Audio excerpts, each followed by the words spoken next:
Hi, and welcome to Life Coaching with Jane Baldwin. How are you doing? I'm doing really well, and I'm very happy to be here with you. In this podcast, I'll be sharing something I learned from Mark Robert Waldman, which is compassionate communication. This is included in his book, Words Can Change Your Brain, which he co-authored with Andrew Newberg, and I can highly recommend. Details of the book are in the notes below. There is also a handout on the resource page of my website, www.janebaldwin.co.uk. Mark teaches executive communication and neuroleadership at the College of Business at Loyola Marymount University. He is also a business and personal development coach and author of 12 books, including the best-selling How God Changes Your Brain. Andrew is the Director of Research at the Myrna Bryn Centre of Integrative Medicine at Thomas Jefferson University Hospital and Medical College. His research has been featured on the BBC and the National Geographic Channel. A powerful quote for me from Words Can Change Your Brain is, "A single word has the power to influence the expression of genes that regulate physical and emotional stress." To me, that means mastering our thoughts is everything, which is within our gift to do, and which means it's great news. Another great quote relates to a software development company that uses compassionate communication in their morning daily meetings with departmental heads. When the company was tested by an independent research team, there was, after a year of utilising this strategy, a significant increase in corporate camaraderie and personal satisfaction, along with measurable decreases in personal anxiety and stress. The number of sick days decreased and company loyalty increased, and this translated into a lower rate of employee turnover. To me, this is amazing. However, this is not just for business. The 12 steps to compassionate communication support intimacy, cooperation, and trust, which are equally valuable with personal, professional, and casual conversations. Remember, every person and conversation is unique. Trust your intuition when using these steps and use the right strategies at the right time with the right people. Intuition inside all of us. Behind all the noise of everyday consciousness, there is a calm, observant self capable of making wise decisions. Of the 12 steps, 6 should be completed before a conversation. These steps are: relax, stay present, cultivate inner silence, increase positivity, reflect on your deepest values, and access a pleasant memory.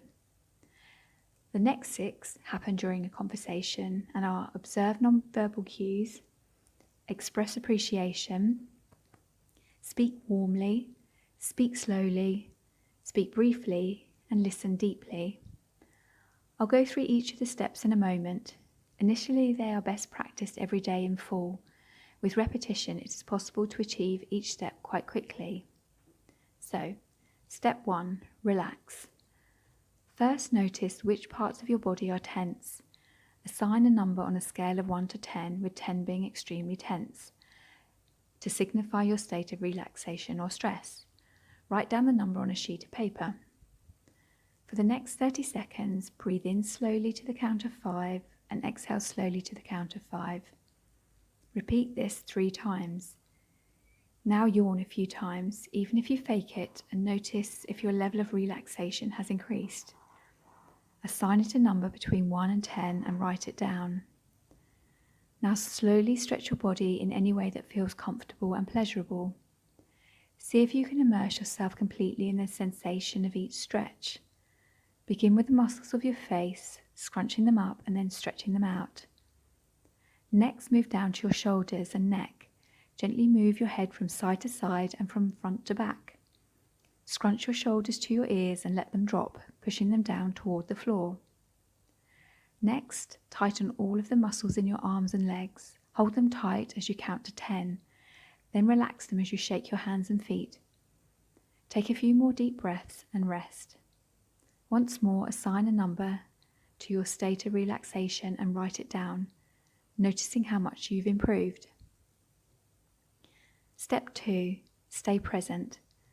Begin by concentrating on your right hand, then ask yourself the question, how can I really know at this very moment that my hand exists?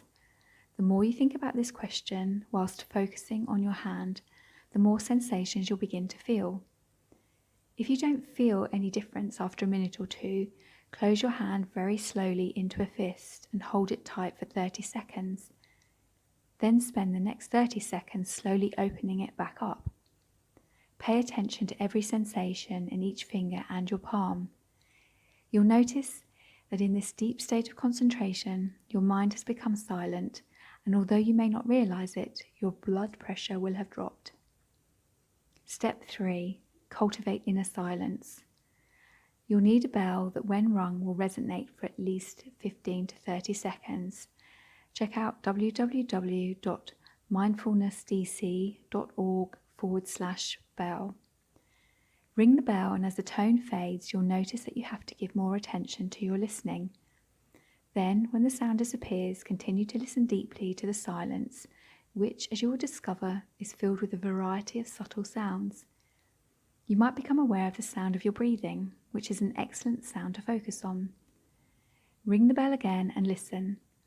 Listen even more closely than you did before. Continue several more times as you train yourself to recognize the special state of awareness it puts you in. This is the state of attentiveness that you can use when listening to another person speak. Step 4. Increase positivity. Take a mental inventory of your mood. Are you feeling happy or depressed, tired or alert, anxious or calm? The 3 previous steps should help remove or reduce any unhelpful feelings and thoughts. If they do still remain, repeat the exercises above or consider postponing the conversation. Even if you feel calm and relaxed, ask yourself, do I feel optimistic about the conversation and the person? If the answer is no, e.g. if you harbour any significant degree of doubt, anxiety, frustration, or even an inkling of anger, then again postpone the conversation if possible. If you can't postpone, at least spend a few moments focusing on a more positive idea. Remember, any negative state can generate mutual defensiveness and distrust. Use your imagination to visualize and rehearse a conversation that is filled with positivity, kindness, and optimism. If you consciously visualize a future success, it will enhance your motivation to achieve it. Step 5. Reflect on your deepest values. It's important to know your own as well as those of the person you are about to engage with. The 3 types of values to consider are innermost values, relationship values, and communication values. Together, these 3 will create the best possible scenario when it comes to dealing with problems and achieving desired goals. Step 6. Access a pleasant memory. It's best to enter a conversation with an inviting expression that conveys kindness, compassion, and interest. In this expression, the muscles around your eyes relax and your smile is gentle. This cannot be faked.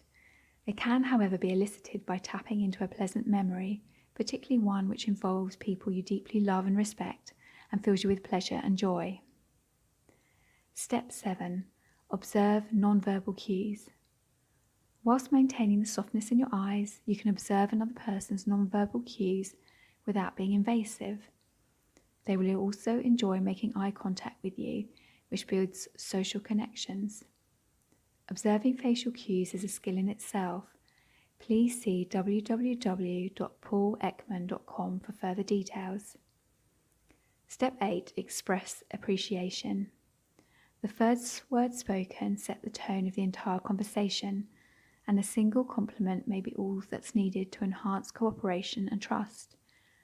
Bring as many expressions of appreciation into the conversation as possible. Everyone is a powerful form of affirmation and can reduce the negative mood of the recipient.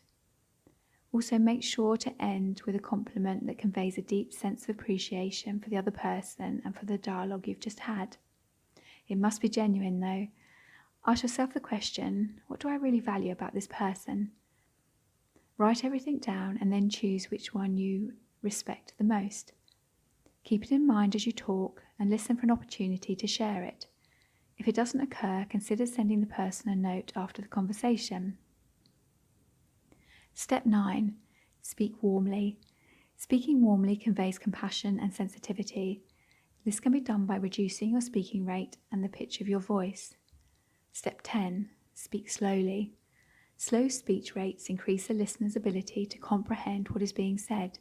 It also deepens respect and has a calming effect on someone who is feeling anxious. Step 11. Speak briefly. Whenever possible, limit your speaking to 30 seconds or less. If it is something essential, forewarn the listener, then break down what it is to be said into 1 or 2 sentence segments. Say one segment, then pause and take a small breath to relax. Wait for the listener to acknowledge their understanding before moving to the next segment. Step 12. Listen deeply. To listen deeply and fully, train your mind to stay focused on the person who is speaking, their word, tone, gestures, facial cues, everything. When the other person pauses, respond specifically to what they've just said. So those are the 12 compassionate communication steps. Practice this with as many people as possible. First try with friends, then your family. Children in particular catch on really quickly. A final thought is to suggest asking the person you're communicating with the following question. What would you like me to change about the way I communicate with you that would improve our interaction? Well, that's it for this podcast on compassionate communication. Thank you for listening, and I hope you found it useful. I'm just so happy to be able to share with you. If you'd like to find out more about life coaching with Jane Baldwin, please visit my website www.janebaldwin.co.uk. You'll also see I offer a complimentary discovery call, so please get in touch if this is for you.